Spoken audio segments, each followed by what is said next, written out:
देखिए, कल की मीटिंग में हम थ्योरम नंबर जो इंटरसेक्शन वाली थी उसके बारे में डिस्कस कर चुके थे। आज की इस मीटिंग में हम एक और थ्योरम के बारे में डिस्कस करेंगे और वो थ्योरम नंबर रहेगी 6। कल हम फिफ्थ थ्योरम को बता चुके थे आप लोगों के लिए। अब यहाँ हम थ्योरम नंबर 6 है, इसके बारे में डिस्कस करेंगे।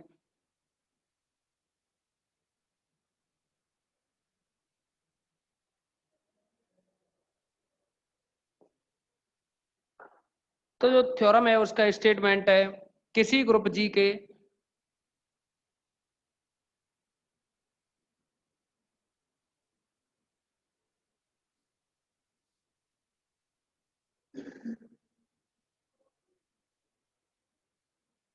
किसी ग्रुप जी के दो उपग्रुपों का संघ एक उपग्रुप है। किसी ग्रुप जी के दो उपग्रुपों का संघ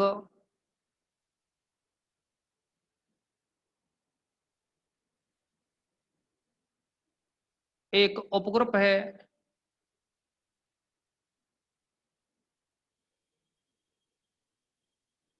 यदि और केवल यदि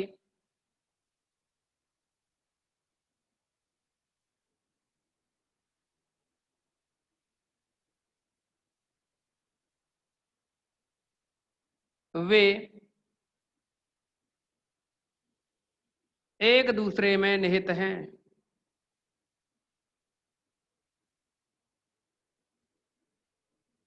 देखिए, इसमें क्या है कि एक दूसरे में निहित होने का मतलब है, मान लीजिए H1 और H2 क्या है, दो उपग्रुप हैं ग्रुप जी के। अब H1 H2 में निहित होगा, इसका मतलब है H1 है वह सबसेट होगा H2। वैसे ही H2 सबसेट होगा किसका, या H2 सबसेट होगा किसका, H1 का। तो ये कंडीशन है इसमें। निहित शब्द का जो मतलब है वो है H1 सबसेट H2 और H2 सबसेट H1। यहां इस निहित शब्द का मतलब ये है। अब देखो, यहां कहा है कि किसी ग्रुप जी के दो उपग्रुपों का संघ। तो हम यहां लेकर के चलेंगे। देखिए, दो कंडीशन दे रखी हैं इसमें, यदि और केवल यदि। यदि और केवल यदि के लिए क्या है कि एक बार तो हम ये लेकर के चलें कि ग्रुप जी के दो उपग्रुप हैं और उनका जो संघ है H1 यूनियन H2 वह भी उपग्रुप है, और एक वह भी उपग्रुप है, और सिद्ध करेंगे उस कंडीशन में हम कि ये सत्य है।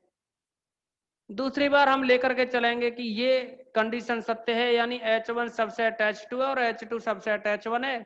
तो हम H1 और जो H2 है उनका जो संघ है, संघ यानी यूनियन H1 यूनियन H2, यह भी ग्रुप होगा, ये सिद्ध करेंगे। तो देखें, माना H1 व H2 किसी ग्रुप जी के दो उपग्रुप हैं तथा H1 सबसेट H2 व H2 सबसेट H1 है। देखिए, पहली बार हम H2 सबसेट H1 और H1 सबसेट H2 इसे लेकर के चल रहे हैं। अब इसे हम लेकर के चल रहे हैं और सिद्ध जो करेंगे हम वो करेंगे कि H1 यूनियन H2 है वह भी जी का उपग्रुप है। तो अब यहां समझेंगे आप लोग, ये जो H1 है, आप इस H1 को लिख सकते हो H1 बराबर यानी या तो ऐसे लिख सकते हो कि जो H1 यूनियन H2 है वह या तो H1 होगा और या फिर होगा H2। वो ऐसे कि देखिए इसमें अगर हम H1 की बात करें, H1 में 1 2 3 3 एलिमेंट हैं और H2 है, इसमें मान लीजिए एक और 2 एलिमेंट हैं, जगह छोड़ रखी है, अभी हम समझाएंगे जगह क्यों छोड़ी। तो यहाँ आप देखेंगे कि H2 के सभी अवयव H1 में हैं, तो इस कंडीशन में हम ये तो कह सकते हैं कि H2 सबसेट H1। लेकिन क्या H1 के H2 में है? नहीं है। लेकिन नहीं है तो अब तो होंगे ना। तो इस स्थिति में यहां आप देखेंगे कि H1 सबसेट H2, मतलब H1 के सभी अवयव H2 में हैं, तो हम कह देंगे कि H1 सबसेट H2। और इस H2 के सभी अवयव H1 में हैं, तो H2 सबसेट H1। देखिए H2 सबसेट और H1 सबसेट H2, ये दोनों कंडीशन तभी सेटिस्फाई होती हैं जब H1 is equal to H2 हो। अब हम यहां आपको बता रहे थे कि H1 यूनियन H2 लिया जाए, H1 और H2 का यूनियन लिया जाए, यहाँ H1 यूनियन H2 लिया जाए, तो ये भी क्या रहेगा यूनियन में 1 2 3 1 2 3 इतने ही अवयव हैं, तो ये 1 2 3 ही रहेगा। तो इसका मतलब हुआ कि इसको हम 1 2 3 को या तो H1 कह सकते हैं या फिर H2 भी कह सकते हैं। H1 यूनियन H2 को हम या तो H1 या H2 कह सकते हैं, जो कि हमने यहाँ आपके सामने लिखा है। अब H1 और H2 जी के क्या हैं? H1 व H2 ग्रुप जी के 2 उपग्रुप हैं। तो देखिए यहाँ ये H1 और H2 अगर उपग्रुप हैं, तो H1 यूनियन H2 इस H1 के या H2 के बराबर है, तो हम ये कह सकते हैं कि H1 यूनियन H2 है वह भी ग्रुप जी का उपग्रुप होगा। तब H1 यूनियन H2 ग्रुप जी का एक उपग्रुप होगा।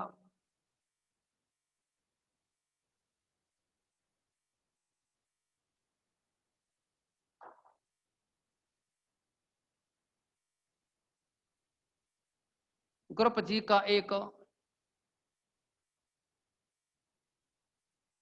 उपग्रुप होगा। अब देखिए H1 यूनियन H2 अगर जी का उपग्रुप हो गया, तो अब हम इसका विलोम सिद्ध करेंगे।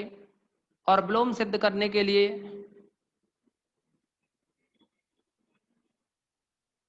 इसको विलोमतः सिद्ध करने के लिए यहां हम चर्चा करेंगे। माना H1 यूनियन H2 ग्रुप जी का एक उपग्रुप है तथा H1 H2 है वो क्या है?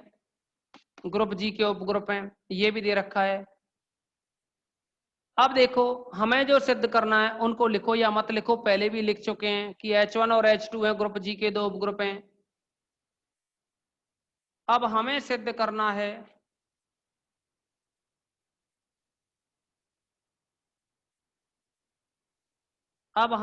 करना है कि H1 सबसेट ऑफ H2 तथा H2 सबसेट ऑफ H1। अब इसे सिद्ध करने के लिए हम कॉन्ट्राडिक्शन में लेके चलेंगे। यहाँ क्या है कि इक्वल भी हो सकता है इसमें, और वही इक्वल यहाँ भी लगा सकते हैं, इक्वल हो सकता है, जैसा कि थोड़ी देर पहले बताया हमने दोनों सेट लेकर के। इक्वल का सिंबल भी आप काम में ले सकते हैं यहाँ। अब देखो इसे सिद्ध करने के लिए हम क्या करेंगे कि विरोधाभास से करेंगे कि संभव हो तो माना H1 not subset of H2।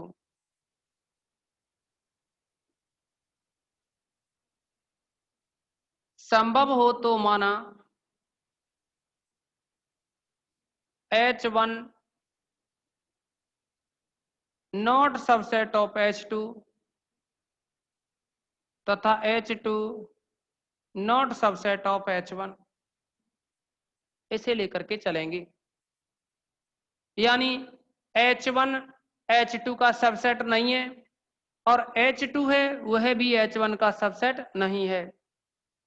अब यहाँ क्योंकि पहली कंडीशन में जो हमने माना कि H1 not subset of H2, क्योंकि H1 not subset of H2, तब कोई भी एलिमेंट है जो कि H1 में होगा तथा वही एलिमेंट A है वह H2 में नहीं होगा।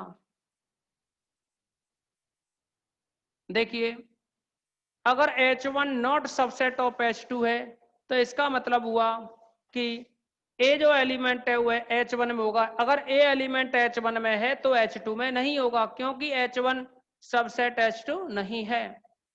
ऐसे ही दूसरी कंडीशन, तथा H2 not subset of H1, तब कोई दूसरा एलिमेंट लें हम B, तो B जो एलिमेंट है वह H2 में होगा। B एलिमेंट अगर H2 में है तो H1 में नहीं होगा, ये कंडीशन।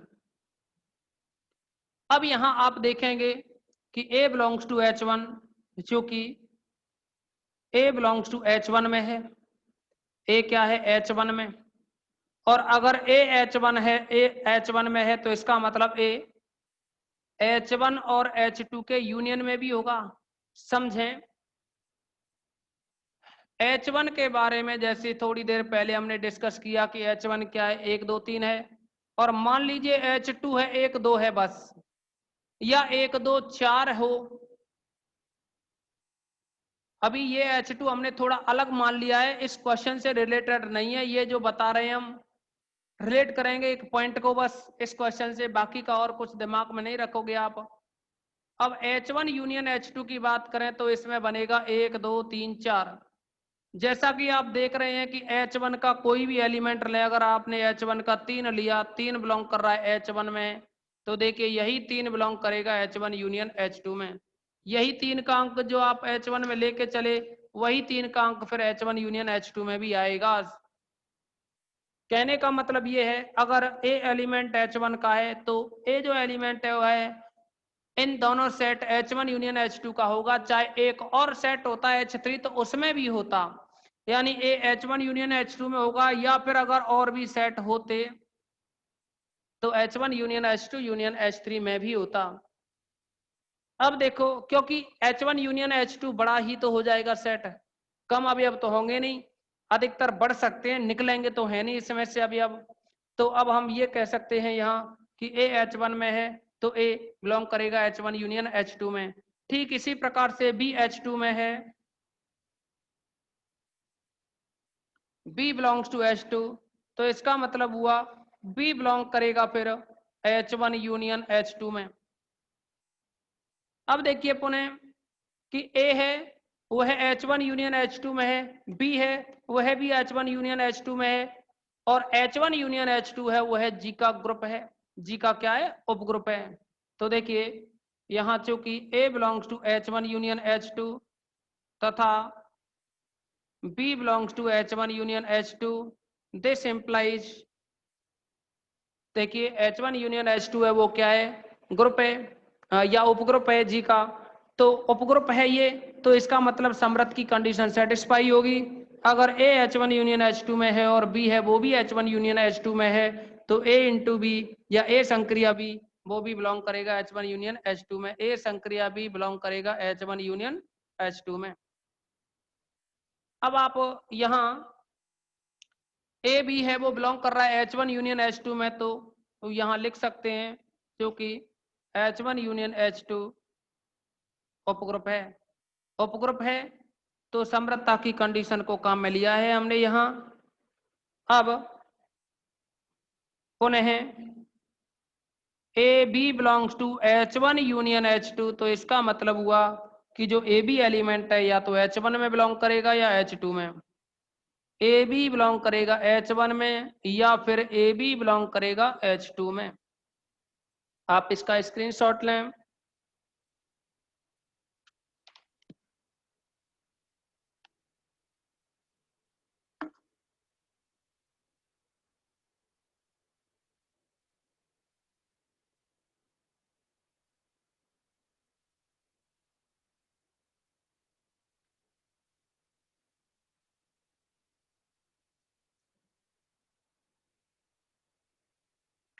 स्क्रीनशॉट ले लिया होगा आप लोगों ने।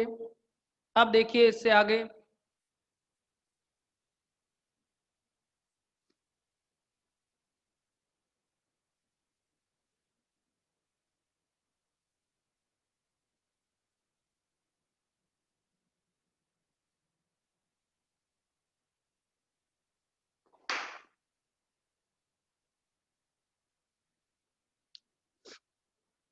अब अगर हम चर्चा करें आगे, तो देखिए यहाँ पे AbH1 यूनियन H2 का है। थोड़ी देर पहले हमने यहाँ लिखा था, देखिए उसकी जरूरत पड़ेगी हमें, H1 not subset of H2। तो आप लेके चले थे AH1 का एलिमेंट था तथा AH1 में AH2 में नहीं था। ऐसे ही दूसरी कंडीशन थी H2 not subset of H1, इसका मतलब AH2 में BH2 में था और B H1 में नहीं था। तो देखिए इन कंडीशनों की हमें जरूरत पड़ेगी। तो यहाँ देखेंगे AH1 में है, H2 में नहीं है, और BH2 में है, H1 में नहीं है। इन कंडीशनों की जरूरत पड़ेगी, तो आप लोग लेकर चलेंगे। देखो H1 यूनियन H2 है, वह एक उपग्रुप है जी का, और H1 और H2 है वो भी उपग्रुप हैं। आप लेकर के चले विलोम तय में। देखिए H1 और H2 तो क्या है, H1 H2 तो जी के उपग्रुप हैं ही। कहा है कि किसी ग्रुप जी के दो उपग्रुप, तो दो उपग्रुप हैं ये H1 और H2 तो। लेकिन हम लेकर के चले विलोम तय में कि H1 यूनियन H2 है, वह भी जी का एक उपग्रुप है। तो अब देखो इसमें कि यहाँ जो कंडीशन है, एक तो वो वाली condition A belongs to H1, ये जो लिखा हुआ है A बिलोंग्स टू H1, तो उसको लेकर के चलें। यदि AB belongs to H1 union H2, sorry, यदि AB बिलोंग्स टू H1, देखो दो केस बनेंगे इसमें। एक बार तो AB बिलोंग्स टू H1 लेकर के चलेंगे और एक बार AB बिलोंग्स टू H2 लेकर के चलेंगे। पहली बार हम AB बिलोंग्स टू H1 लेकर के चल रहे हैं। AB बिलोंग्स टू H1 तथा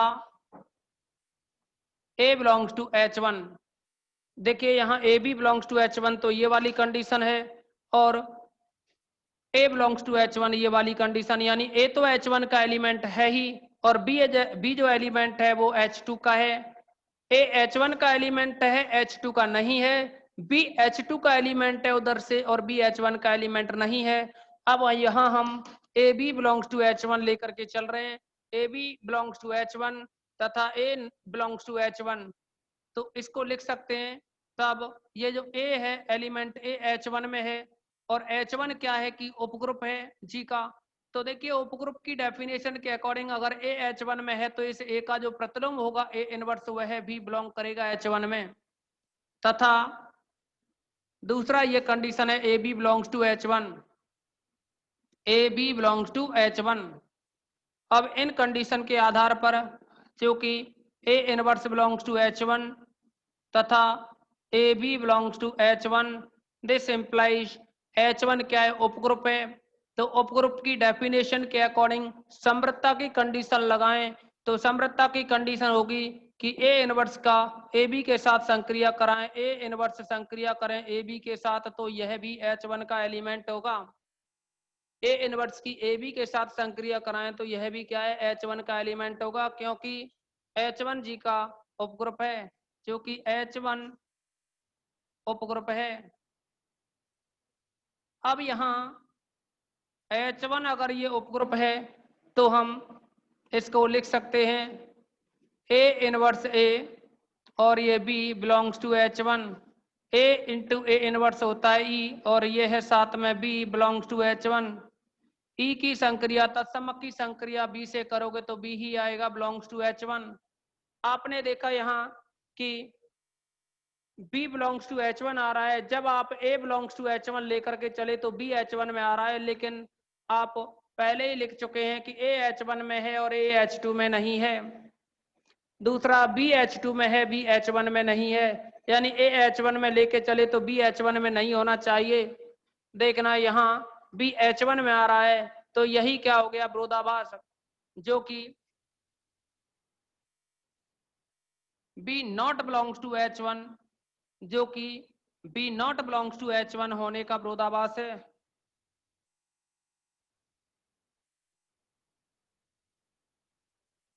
अगर ये B not belongs to H1 होने का विरोधाभास है तो इसका मतलब हमने जो माना था कि H2 नॉट सबसेट H1 और H1 नॉट सबसेट H2 ये गलत है। अभी देखिए, अभी एक विरोधाभास लाए हम ए बी बिलोंग्स टू H1 लेकर के, अभी दूसरा और लाएंगे ए बी बिलोंग्स टू H2 की कंडीशन लेकर के। पुनः यदि ए बी बिलोंग्स टू H2 ये लेकर के चलें, देखिए अब की बार क्या कर रहे हैं, हम इस दूसरी कंडीशन को लेके चल रहे हैं। पहली बार हमने ए बी बिलोंग्स टू H1 लेके चले, ए बी बिलोंग्स टू H1। अब दूसरी बार क्या है, हम ए बी बिलोंग्स टू H2 लेकर के चल रहे हैं तथा, और देखिए यहाँ ए बी बिलोंग्स टू H2 तो लेके चल रहे हैं, लेकिन जो बी एलिमेंट की अगर हम बात करें तो बी जो एलिमेंट है वो H2 में है तथा बी बिलोंग्स टू H2, तो हम ये कह सकते हैं implies A B belongs to H2 तथा B inverse belongs to H2। देखिए बी का जो प्रतिलोम है बी इनवर्स वो बिलोंग करेगा H2 में। दिस एम्प्लाइज, तो अब समृद्धता के नियमानुसार ये बनेगा A B belongs to H2 और B inverse belongs to H2, और H2 क्या है, इसका जी का उपग्रुप है।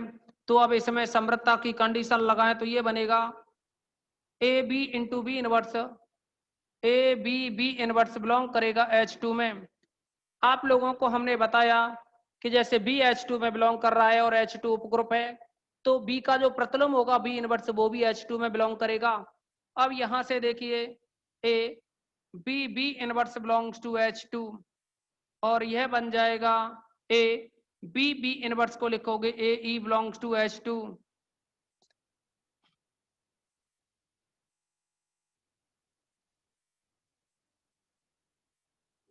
इसको आप लिख सकते हैं ए बिलोंग्स टू H2, लेकिन ये तो पुनः विरोधाभास है कि ए जो एलिमेंट है वो H2 में नहीं है।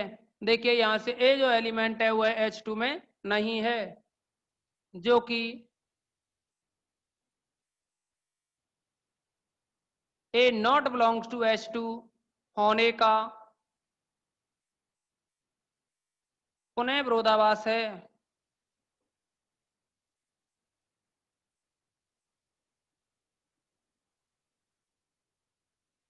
अब देखिए ये दोबारा से ये विरोधाभास आ गया, तो इसका मतलब हमने जो माना था तब हमारी संभावना गलत है,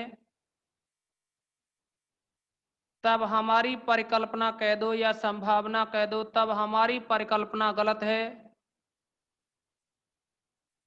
कि